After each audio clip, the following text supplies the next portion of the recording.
Welcome everyone, James Denson, Fluentblu YouTube channel. As I said earlier, I'm at BenQ today and we're going to be finding out about their technology, what's happening in the market. I'd like to introduce you to Alicia, one of the product specialists here at BenQ. So yeah, we're going to start by asking a few questions in terms of how the market is and what we should be looking at and the changes and how that impacts you as a school. And then moving on to show you exactly what the BenQ products can do. So, morning. Morning. Thank you. So, we've been doing a few videos recently, which has kind of been looking at sort of top tips, buying tips for what schools should be looking at, because I think there's a lot of products in the market which are confusing matters slightly. Yes. So, we've got our kind of main players that everyone knows, and really it's just a case of schools understanding exactly what they should be looking for, pros and cons, where the monetary differences are between the panels, because there are differences. There are indeed, and it's really, I want to kind of explain that the lower cost displays aren't a lower cost product. No. It's just how they've kind of modelled it. So as a manufacturer, how do you see the market changing from, say, the old school top players like Smart and Promethean to how the industry actually is now? Yeah, the market has changed. It has become less about software and more about learning in different ways. A lot of videos, a lot of less books, a lot of online things. Software isn't as important anymore, or there are more various ways of teaching now and different ways or places to get content from. Yeah, I think I'm seeing more and more schools are using web content. Yes, absolutely. That's generally what we're finding from most teachers. They're all saying, no, I use this website, that subscription, this software application, that would be maybe like too simple or whatever. Yes. And like you said, it's less what comes with it. Yeah, it does seem to be what people really want is they want something that works. They just want something that they can come up, switch it on, it's bright enough, it doesn't require any calibration at all. Something that literally you plug your computer in, or you have your computer plugged in, and then off you go. And just, if they are using resources they already have, that's the perfect way. So I think what I've noticed on a lot of the screens now, especially with the BenQ panels, is they're starting to provide more tools built into the Android system. Yes. So rather than just a place where you can save your annotations, there's a lot more tools built in, so maths tools, science tools, graph papers and various different things. So a lot of the things that you would traditionally see on, say, Smart Notebook, these are now being sort of cut back and put straight onto the screen. They're being sort of developed as a simple version to get you what you need when you need it.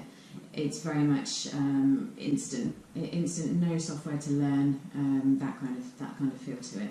So you're absolutely right. It is all built into the Android, which is on the screen already. Should you not have a PC with you or a laptop with you, you can just come in and start teaching. I do like that, the fact that you can just turn it on. And you're ready to go, which is great for spaces where you wouldn't necessarily do traditional teaching. But it might be a breakout space or a meeting area or whatever it is. Having quick whiteboarding tools that you can then share and do what you want with. That's kind of how things are changing, I think. So, and our browser as well, that's built into the screen, just allows you to straight away just get onto the internet, get onto those apps and those things that you use just very quickly. And then we have the floating tools as well that allow you to annotate over and make the point, go around, utilise those. And again, they don't need anything connected to it. Yeah, I think the floating widget, I think most teachers who we've put it into really like, because the ability to annotate over whatever's on the screen is the key tool. Because generally, if it was an application, I'm sure you'll understand when you've got an application on, you're kind of using your mouse tools and you're clicking around and things like that. But that's about it. There, you can't, apart from sort of verbally pointing at talking about it, pointing at it. There's no real way that you can annotate over it or take that any further. So the floating widget tool does allow you to do that, whether it's an app or a website, or you can even pause a video and pinpoint things on the video, and that's pretty much available to you 24/7, and you can capture those screenshots and use later, share with teachers, share with pupils. So that's kind of how I see teaching working. I mean, 14, 15 years I've been working with schools for various different interactive elements, and I've seen it go from project onto a screen, rely on the software, or think you have to rely on the software, to, well, let's realistically take a step back and look at it and say, well, we don't actually use the software. Yeah, this is it. So why are we paying for it? Indeed, and that's what we're finding. Yeah. So how does BenQ sit themselves? So let's play devil's advocate. So you've got what you classify as the main players. You've got your Clever Touch, you've got your Smart, you've got Promethean. Yeah.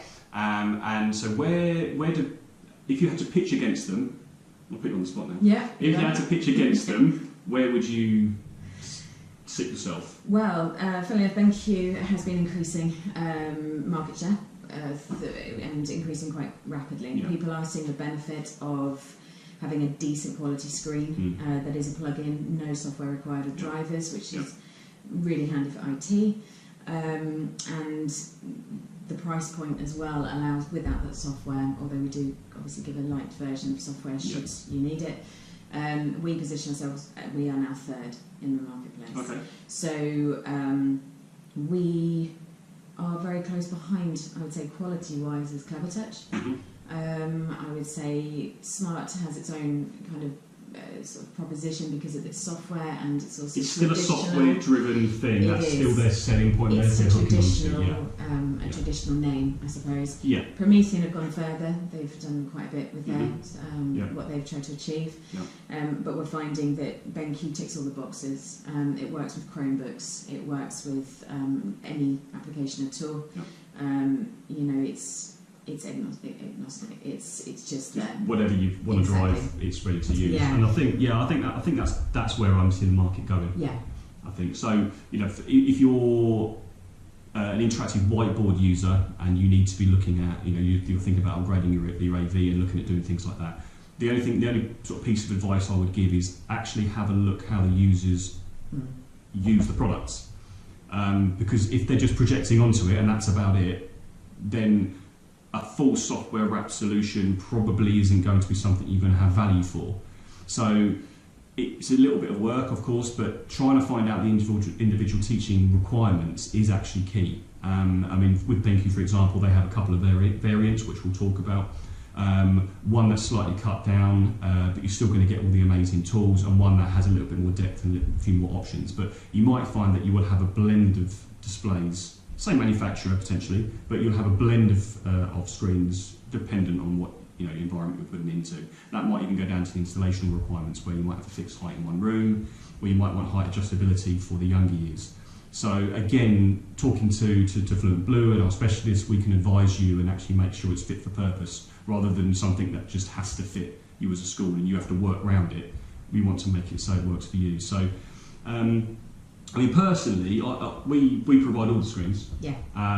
But BenQ is definitely top of my list because the quality of the screen is easily on a par with everyone else. That's a given, 100%.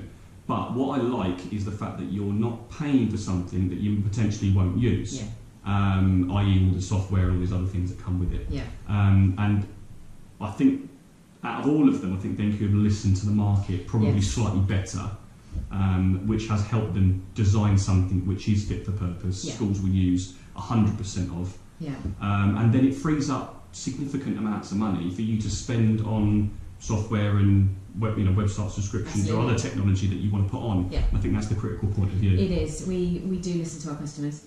It's something that's very important to us. We have meetings with the Europe guys, and every country is different, but they listen to how the UK works and what customers want. Yeah. And things and widgets and apps and bits and pieces like that are then put into the product. Yeah. And things that we have now is because of what customers have asked for. Yeah. So it's very much a customer-led product. So, yeah. I'd say, yeah. Yeah. I think that's probably the only thing about the others. Maybe it's more of a case of, well, this is how we've done it. This is how we'll do it. Yes. And it doesn't matter if you won't use it or not. It looks good on paper. Yeah. But ultimately, I think now with obviously budgets being tight and every penny counts, I don't think you can just afford to spend hundreds and hundreds of pounds more on a screen that you may or may not use. I personally wouldn't want to put my name on that because it's just a waste of technology. What we kind of want to discuss now really is what options are there for you as a school. So what's the go-to in terms of setup in the classroom? The old school interactive whiteboards, you tend to have the big 77-inch screens and ultra short thread projector or scene mounted projector and what have you. So from your experience going around loads of different schools, Yeah. and I've seen a sort of trend change in terms of schools wanting to go sort of bigger on screens. Yes, absolutely. I think that's been controlled by the affordability of them now. Yeah, that's right. So what do you see as the go-to size? The go-to size, it really just depends on the size of the classroom, to be honest. But the go-to size is 65 inch, I would say. And that is still because of affordability. Yeah. 75 inch we are seeing is becoming more affordable as the prices, the more panels that are being manufactured, the price is coming down. 75 inch is definitely more affordable. So is there going to be, I know the pricing's been relatively set for some time. Yeah. It has dropped, but it's been relatively set. Yeah. Is there going to be any changes with those larger sizes as they become more common? I think what we're trying to do, or what's happening, is trying to make the 86 inch come down in price as well. Yeah. In a lot of classrooms, 65 inch is plenty. A lot of customers, I would agree. Yeah. A lot of the customers throughout the years have sort of said, "Well, I've got a 77 inch smart board or a Promethean board. Why would I go down to a 65 inch?" It's different orientation though. It is. And I think that's also what people don't realise is that the old style kind of boards are kind of 4x3. It's almost square. Whereas obviously screens, which will sit, as you know, they're kind of widescreen. But the clarity of them is you can't compare to a projector solution, and I think that's where you can get away with having a slightly smaller screen. That's why we get away with that. Because visually it's completely different. That's exactly right. If you put the two together, you've got a projector and you've got a panel next to each other. Doesn't matter how big the projection is. It doesn't matter. It's still going to be washed out. It's still going to be hit by ambient light. It's going to degrade in quality over a period of time. In fact, I find that the larger the projection screen, the worse it looks. Yeah, it can do. Because it's more obvious when it's really washed out. That's right. Yeah. I mean, we've had instances where we've walked into a classroom and it's pitch black, projectors on, they can just about see it. Yeah. The children are having to write in the dark. Yeah, it's terrible. It shouldn't be happening now. No. And the good thing now is there are options. Yeah, exactly. Schools don't need to be scared about cost necessarily, because this is a long-term investment for you as a school in terms of audiovisual. Projector, you can go, well, if we get 3 years, then great. Now, 5, 6 years, just forget about it. You're not going to lose any calibration issues, which happen on interactive whiteboards over time. Doesn't matter whether you calibrate them or not. Pen goes on the board, cursor's 3 inches away. Projectors will go. Doesn't matter whether you put a £200 bulb in it. They're not going to improve. It's just that's just the technology. After a year, the quality degrades, especially on an LCD. And it just kind of goes down like that. This is it. Yeah. So with obviously the panels, they are more cost effective to run because they're LED technology. They do not get hot. They are backlit, so you can have the brightest day in the classroom. Yeah. You don't have to close the blinds. You don't have to switch the lights off.